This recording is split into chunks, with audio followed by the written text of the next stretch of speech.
selain yang terbaik, yang harum dan sejati di hadapan tatamu. Yesusku, terimalah korban syukurku ini yang mengalir di hatiku sebagai penyembahanku. Ku bawa kepadamu, oh Tuhan, persembahanku ini. Ku ingin Engkau menerima korban syukurku melalui pujian.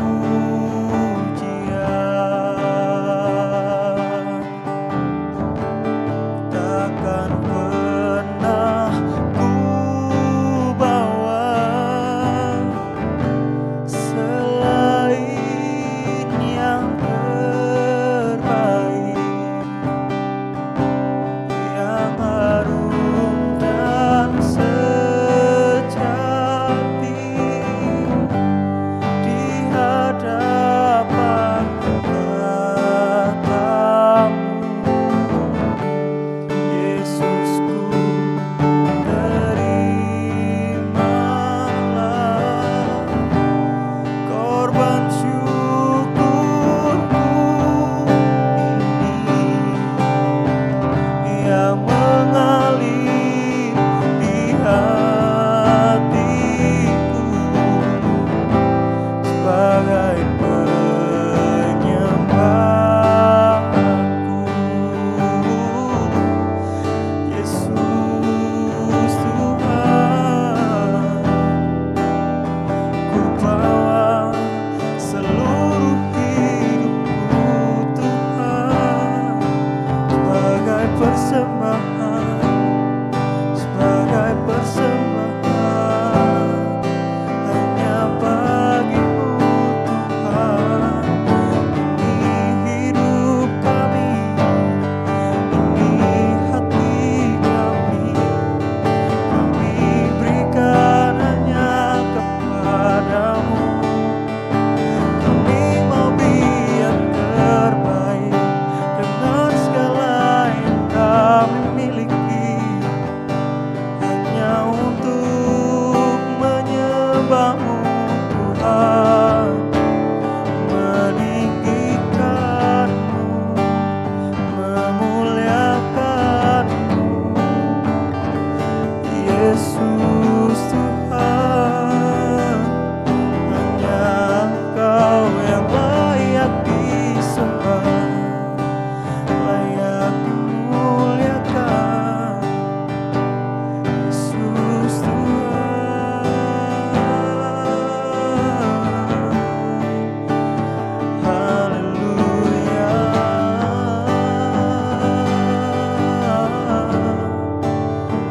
haleluya.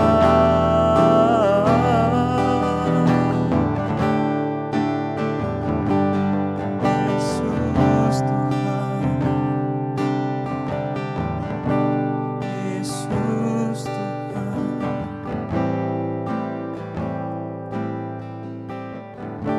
Kau mau beri hidup kami Tuhan, Kau mau beri segalanya hanya bagimu Yesus. Pada pagi hari ini Tuhan, terimalah persembahan kami Tuhan. Kau mau beri yang terbaik hanya bagimu Yesus.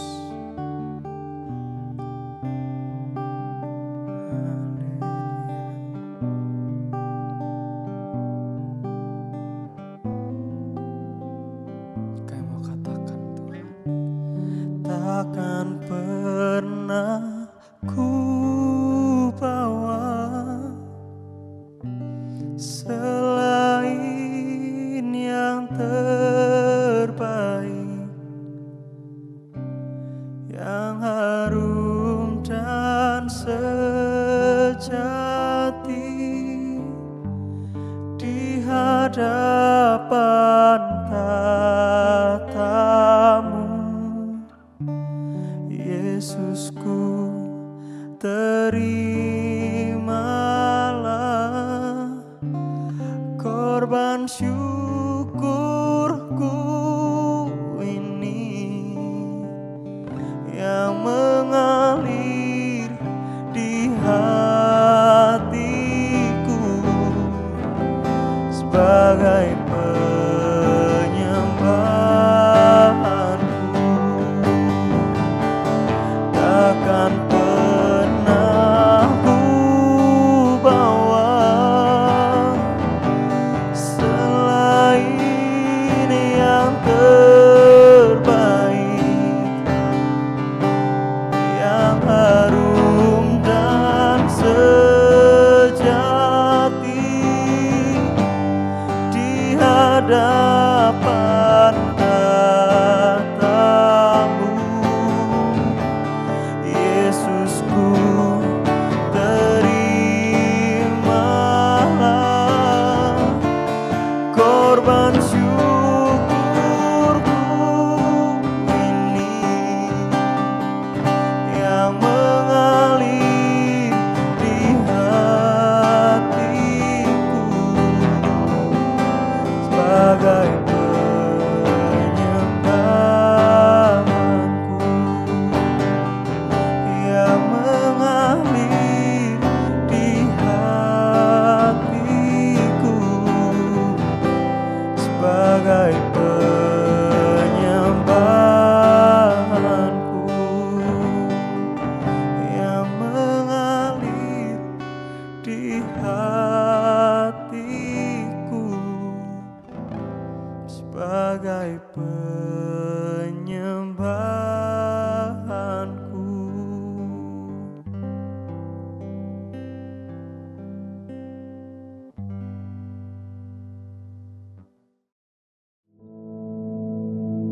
Our Father, which art in heaven, hallowed be thy name.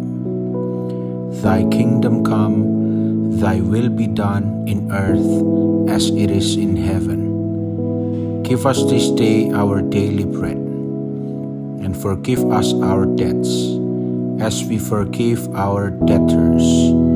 And lead us not into temptation, but deliver us from evil. For thine is the kingdom, and the power, and the glory, forever. Amen.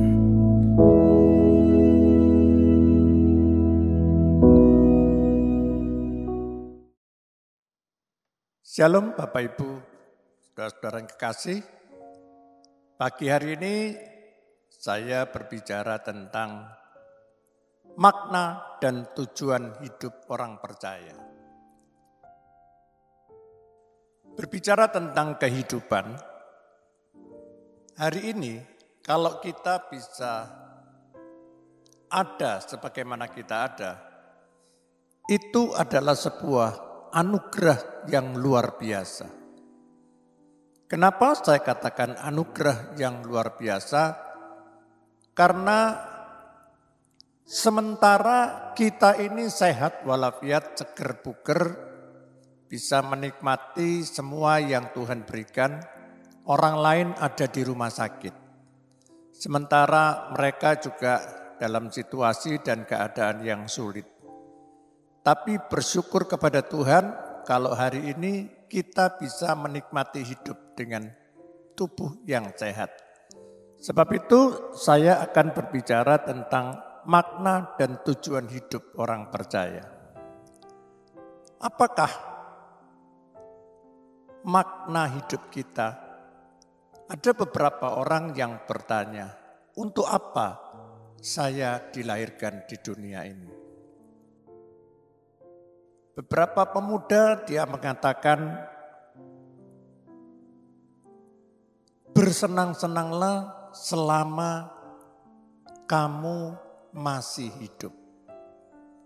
Seorang pemuda yang berusia 17 tahun, dia selalu berkata, selagi kamu masih muda, puaskan dirimu, sebab nanti ketika kamu sudah mulai tua, kamu tidak bisa berbuat sesuatu.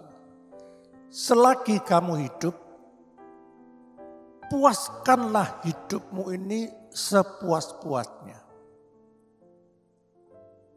Apakah makna hidup kita seperti seorang muda ini? Lalu ada orang lain yang berkata demikian. Makna hidup ini tergantung dari diri kita masing-masing. Karena sebagian orang, dia berkata, hidup ini kan tergantung dari diri saya pribadi. Lalu ada beberapa orang yang juga bertanya, untuk apa saya dilahirkan di dunia ini? Dalam situasi dan keadaan yang sulit seperti ini, ada banyak orang yang berkata, kita bisa bertahan hidup, itu adalah sesuatu yang luar biasa. Bapak, Ibu, saudara-saudaraku yang kekasih, kalau hari ini kita bisa hidup dalam situasi dan kondisi yang sulit seperti ini, itu adalah anugerah yang luar biasa. Dan orang berkata, bertahan hidup dan untuk berkembang biak. Jadi ada 3 tanggapan makna hidup seseorang. Nah, sekarang ini tergantung bagaimana kita ini bisa hidup bermakna. Artinya hidup kita ini berarti. Karena ada banyak orang yang menyia-nyiakan hidup ini. Ada di antaranya tadi anak-anak muda yang berkata, bersenang-senanglah selagi kamu masih hidup. Sehingga mereka menyia-nyiakan waktu yang ada untuk bersenang-senang. Ada yang dugem, ada yang melakukan perbuatan pornografi, ada yang melakukan apa saja yang mereka lakukan untuk memuaskan dirinya. Itulah hidup yang saat ini dikerjakan oleh beberapa orang. Hidupnya sembrono dan tidak pernah mempunyai arti dalam hidup ini. Apa yang Tuhan inginkan dalam kehidupan kita sebagai orang yang percaya kepada Tuhan, hidup ini harus bermakna. Hidup ini harus berarti. Hidup ini harus bisa menjadi berkat bagi orang lain. Hidup kita itu harus menunjukkan sesuatu yang berbeda dengan orang dunia. Kalau sebagai orang yang percaya kepada Tuhan, hidup kita ini sama dengan orang lain. Untuk apa kita bersusah payah beribadah kepada Tuhan? Membuang waktu yang ada, membuang tenaga yang ada, pikiran yang ada. Karena kita tidak pernah berpikir bagaimana hidup kita ini bisa berdampak positif di masyarakat kita. Bagaimana kita ini bisa berarti, bagaimana hidup kita ini bisa menjadi teladan, bagaimana hidup kita ini bisa menjadi berkat bagi orang lain. Dari judul firman Tuhan, makna dan tujuan hidup. Saat ini kami berbicara tentang tujuan hidup. Bapak, Ibu, saudara-saudaraku yang kekasih. Seringkali orang bertanya, untuk apa saudara hidup di dunia ini? Setiap orang itu pasti punya tujuan hidup.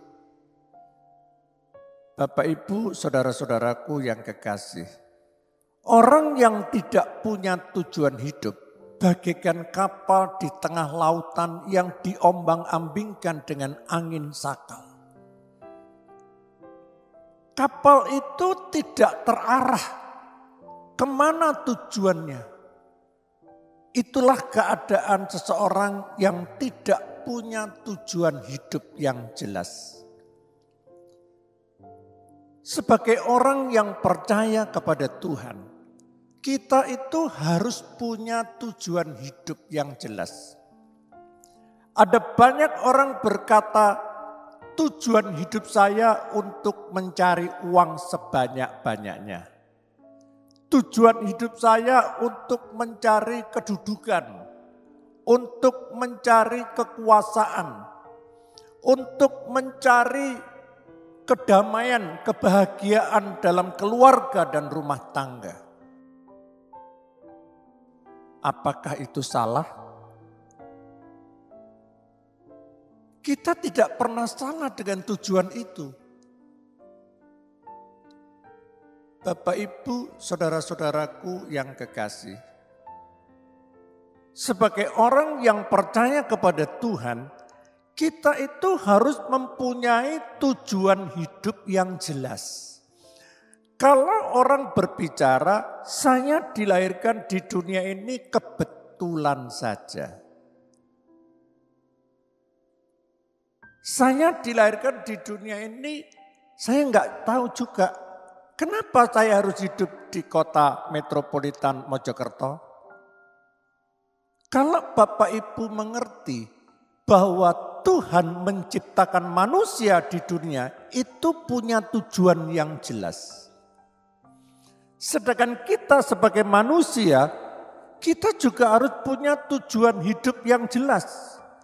Kalau kita tidak punya tujuan hidup yang jelas, maka hidup ini tidak akan ada sesuatu yang berdampak dalam hidup kita. Menurut Rick Warren dalam bukunya The Purpose Driven Life, dia menjelaskan bahwa tujuan hidup orang Kristen jauh lebih besar dari prestasinya, jauh lebih besar dari karir, ambisi, ketenangan, bahkan jauh lebih besar dari segala tujuan keluarga. Menurut Rick Warren, bahwa segala sesuatu yang kita capai itu jauh lebih besar ketika kita sebagai orang yang percaya kepada Tuhan, harus hidup kita itu betul-betul punya tujuan untuk memuliakan Tuhan. Itulah tujuan hidup utama kita.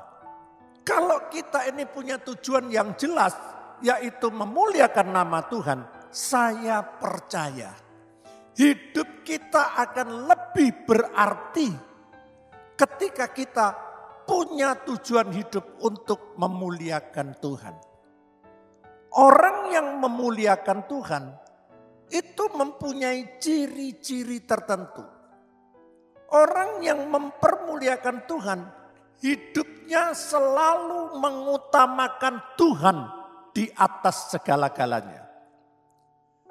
Orang yang memuliakan Tuhan itu selalu melakukan sesuatu yang baik dalam hidupnya. Dan orang yang memuliakan Tuhan, dia selalu mengucap syukur kepada Tuhan dalam segala hal. Saya ulangi, tujuan hidup kita adalah untuk memuliakan nama Tuhan. Orang yang memuliakan nama Tuhan itu ada ciri-cirinya. Ciri-ciri yang pertama, orang itu mengutamakan Tuhan di atas segala-galanya. Ciri yang kedua, orang itu selalu melakukan sesuatu yang baik dalam hidupnya. Dan yang terakhir, orang itu selalu mengucap syukur dalam segala hal. Itulah yang perlu kita perhatikan dalam kehidupan kita sebagai orang yang percaya kepada Tuhan. Jadi hidup kita harus bermakna dan harus punya tujuan hidup yang jelas. Demikian firman Tuhan, mari kita tundukkan kepala. Bapa, kami mengucap syukur kalau Tuhan telah memberikan urapan kuasa-Mu, firman Tuhan kami sampaikan, biarlah firman ini menjadi berkat dalam hidup kami, bahkan bagi seluruh orang-orang yang mendengarkan. Bapak, Ibu, Saudaraku yang kekasih, kami mengucap syukur kalau firman ini sudah selesai. Mari kita angkat kedua tangan kita. Dalam nama Tuhan Yesus, Tuhan memberkati dan melindungi engkau. Tuhan menyinarkan wajah-Nya kepadamu dan memberikan engkau kasih karunia. Tuhan menghadapkan wajah-Nya kepadamu dan memberikan engkau damai sejahtera. Saudara-saudaraku yang kekasih, pulanglah ke rumah saudara masing-masing dengan membawa berkat dan damai sejahtera. Dalam nama Tuhan Yesus, haleluya, amin.